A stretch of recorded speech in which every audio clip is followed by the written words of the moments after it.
একটি mind blowing খেলা হচ্ছে দেখতে পাচ্ছেন। চমৎকার একটি গোল দিলেন রুবেল গোল দিয়ে কিন্তু সে সেলিব্রেশন করছেন। আহ, গাজীপুরের রুবেল কিন্তু রাজশাহীকে একটি গোল দিয়ে এই গোলের সমতা ফিরিয়ে আনলেন। এটি হচ্ছে জন্তিহার ফরিদপুর পাবনা জেলার একটি উন্নত ঐতিহ্যবাহী ফুটবল খেলার মাঠ, জন্তিহার অগ্নিশিখা ফুটবল খেলার মাঠ। এই টুর্নামেন্টটি সেমিফাইনাল ফুটবল ম্যাচ চলাকালীন সময়ে দর্শকরা কিন্তু প্রচুর কাজের চাপের মধ্যেও কিন্তু উপচে পড়া ভিড় হয়ে রয়েছে দেখতে পাচ্ছেন। আবার রুবেল থেকে কবির সুন্দর পাচিং দেখতে পাচ্ছেন। বাঘে সিংহের লড়াই, কোনো দলকেই ছাড় দিচ্ছে না এবং প্রচুর গোলের পোস্টে কিন্তু গাজীপুর বল চাপাচ্ছে, কিন্তু দুর্ভাগ্যক্রমে কিন্তু গোল হচ্ছে না। দেখা যায় লাস্ট পর্যায়ে কী হয়। খেলা পরিচালনা করছেন তোফাজ্জল হোসেন মানিক, জন্তিহার গ্রামের একজন দক্ষ ফুটবলার এবং দক্ষ হাতেই সে খেলা পরিচালনা করছেন। দেখা যায় শান্ত থেকে রুবেল এবং রুবেল থেকে লোকমান থেকে রহিম। সুন্দর পাচিং হচ্ছে লাস্ট পর্যন্ত খেলা। দর্শকরা দেখার জন্য কিন্তু ছাদের উপরও কিন্তু ভিড় জমিয়েছে এবং দূর দূরান্ত থেকে প্রায় 15টি জেলার লোক কিন্তু আজকের এই খেলায় তারা আগমন ঘটিয়েছে এবং আনন্দ উৎসাহর মধ্যে দিয়ে নাচে গানে কিন্তু তালে আবারও বল গোল পোস্টে এসেছিল। গুলি চমৎকারভাবে কিন্তু প্রতিহত করছে প্রতিটি গোল। এখানে ফাউল এবং আবারও চমৎকারভাবে 10 নম্বর জার্সি পরিহিত প্লেয়ার বল রিসিভ করে কিন্তু জোরে কিক মেরে দিলেন গোল পোস্টের দিকে। দেখা যাক কি হয়। শান্ত থেকে লোকমান, বল কিন্তু গাজীপুরের আন্ডারে রয়েছে এবং দু দলই কিন্তু চমৎকার খেলা উপহার দিচ্ছে। দর্শকরা কিন্তু শান্ত হয়ে খেলাটি উপভোগ করছে এবং এই খেলাটি কিন্তু ঈদের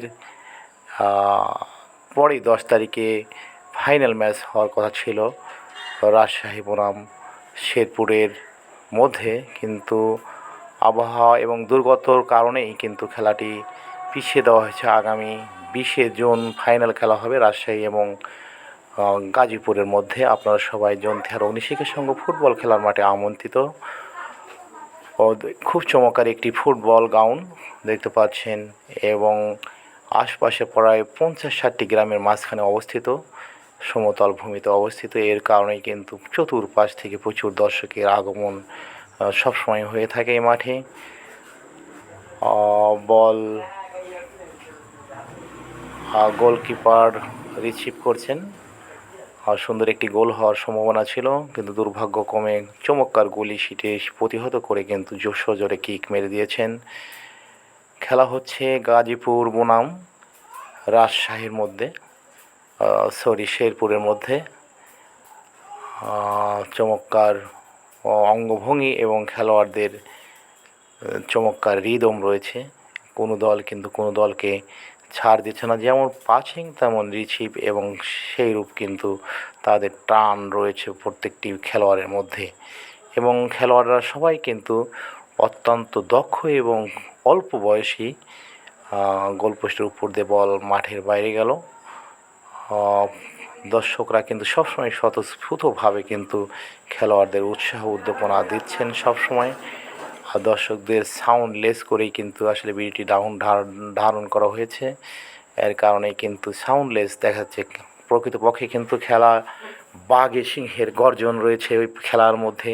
দুপাশের খেলোয়াড়রা যখন বল নিয়ে এক প্রান্ত থেকে অন্য প্রান্তে যাচ্ছে, তখনই কিন্তু দর্শকরা নানাভাবে তাদের উৎসাহ দিচ্ছেন এবং মেইন স্টেজ সামনে দেখতে পাচ্ছেন। মেইন স্টেজের পাশে বল রিসিভ করে প্রান্ত থেকে রহমান, আবারও বল শেরপুরের পক্ষে রয়েছে। শেরপুরের 3 নম্বর জার্সি পরিহিত খেলোয়াড় দেখতে পাচ্ছেন সুন্দরভাবে বলটিকে কাটিয়ে বল মাঠের বাইরে।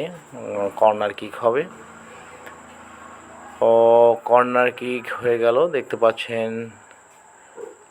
যে দলই আসলে বল রিসিভ করছেন তারা কিন্তু তাদের থেকে কিন্তু অন্য দলের মধ্যে কিন্তু দিতে পারছে না সরি, এখানে একজন প্লেয়ার কিন্তু জার্সি টেনে ধরেছিল, জাজ কিন্তু আসলে সেটি দেখতে পায়নি। যাই হোক, দেখা যায় খেলা কী রকম হয় সেটার অপেক্ষায় কিন্তু দর্শকরা সন্ধ্যা অবধি ওয়েট করবে, যেহেতু প্রচণ্ড গরম, এর জন্য কিন্তু খেলা একটু পরেই স্টার্ট করা হয়। ধন্যবাদ সবাইকে, সবাই আমন্ত্রিত জোন তিহার অগ্নিশিখা